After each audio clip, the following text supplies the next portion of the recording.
105 టీఎంసీల నీటి నిల్వ సామర్థ్యం కలిగినటువంటి తుంగభద్ర ప్రాజెక్టుకి సంబంధించినటువంటి మొత్తం 33 గేట్లలో 19వ గేటు రాత్రి సుమారు 11 గంటల సమయానికి కొట్టుకుపోయినటువంటి పరిస్థితుల్లో మన ముఖ్యమంత్రి చంద్రబాబు నాయుడు గారు వెంటనే స్పందించి వెంటనే జలవనరుల శాఖ మంత్రిగా నాతో, అదేవిధంగా మా కార్యదర్శి, మా ఈఎన్సీ ఇంజనీరింగ్ అధికారులందరితో కూడా ఆయన సమీక్ష జరిపి కర్ణాటక అధికారులతోటి మరి సమన్వయం ఎప్పటికప్పుడు చేసుకుంటూ అందులో భాగంగా పర్టికులర్ ఏదైతే ఈ యొక్క గేట్స్ అమరికలో అత్యంత నిపుణత కలిగినటువంటి కన్నమనాయుడు గారు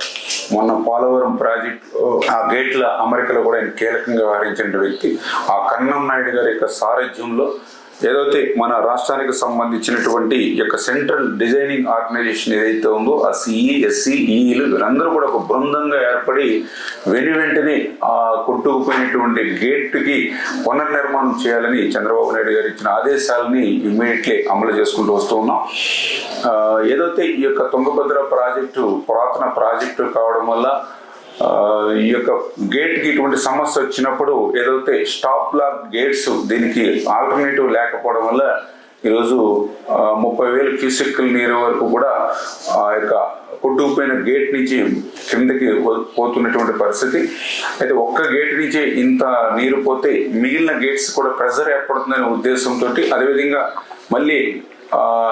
కొట్టుకుపోయినటువంటి గేటు స్థానంలో మరొక గేటుని ఏర్పాటు చేయాలి కాబట్టి నీటిని కూడా తగ్గించాలనే ఉద్దేశంతో 90,000 క్యూసెక్కుల నీరు వరకు కూడా క్రిందికి వదులుతున్నామని చెప్పేసి సంబంధిత ప్రాజెక్టు అధికారులు కూడా చెప్పడం జరుగుతూ ఉంది. ఏదైతే ఈ యొక్క కొట్టుకుపోయినటువంటి గేట్ సైజు చూస్తే 60 అడుగులు ఇంటూ 20 అడుగులు. అయితే అంత గేట్ ని మనం ఇమీడియట్లీ స్టాప్ లాక్ గేట్ గా మనం తయారు చేసి పెట్టలేం కాబట్టి దాన్ని ఇప్పుడు 60 ఇంటూ 4 అడుగులు అంటే 5 గేట్లుగా చేసి ఆ స్టాప్ లాక్ గేట్స్ గా దాన్ని ఆల్టర్నేటివ్ గా అరేంజ్ చేసి కంట్రోల్ చేస్తామని చెప్పేసి అధికారులు చెప్పడం జరిగింది. దీనివల్ల ప్రస్తుతానికి అంతగా ఎందుకంటే ఏదైతే క్రింద ఈ ప్రాజెక్టుకి క్రింద ఉన్నటువంటి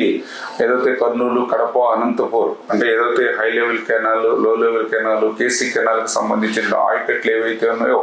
ఇమ్మీడియట్లీ ఇప్పుడు అంత వాటర్ ఇబ్బంది అయితే ఉండదు. ఎందుకంటే ఏదైతే దీని యొక్క తుంగభద్ర ఫుల్ కెపాసిటీ 1633 అడుగుల వరకు, కానీ దీని యొక్క కెనాల్స్ చూసినట్లయితే 1585 లెవెల్కే కెనాల్స్ వాటర్ వెళ్తుంది కాబట్టి ప్రస్తుతానికైతే త్రాగునీరుకి కానీ సాగునీరుకి కానీ మనకున్నటువంటి జిల్లాలకి సమస్య లేకపోయినప్పటికీ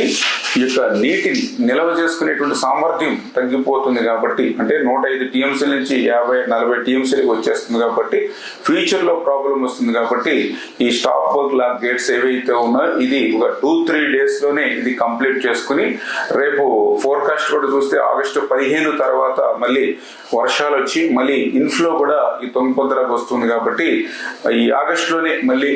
105 టీఎంసీల నీటిని కూడా నిల్వ చేసుకునేటువంటి అవకాశం ఉందని చెప్పేసి అధికారులు కూడా ముఖ్యమంత్రి గారితో సమీక్షలో కూడా చెప్పడం జరిగింది. ఖచ్చితంగా ఇవన్నీ కూడా ఒక టీమ్ వర్క్ గా యుద్ధ ప్రాతిపదికన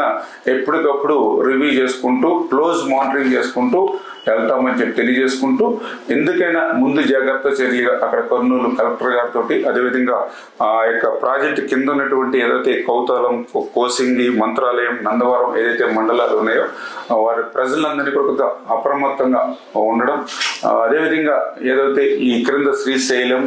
నాగార్జున సాగర్, పులిచింతల అంటే ప్రస్తుతానికి ఏ ఇబ్బంది లేకపోయినప్పటికీ కూడా అప్రమత్తంగా ఉండమని అక్కడ ఉండేటువంటి ప్రజలే కానీ ఇక్కడ ఉండేటువంటి డ్యాములకు సంబంధించిన అధికారులను కూడా హెచ్చరించడం.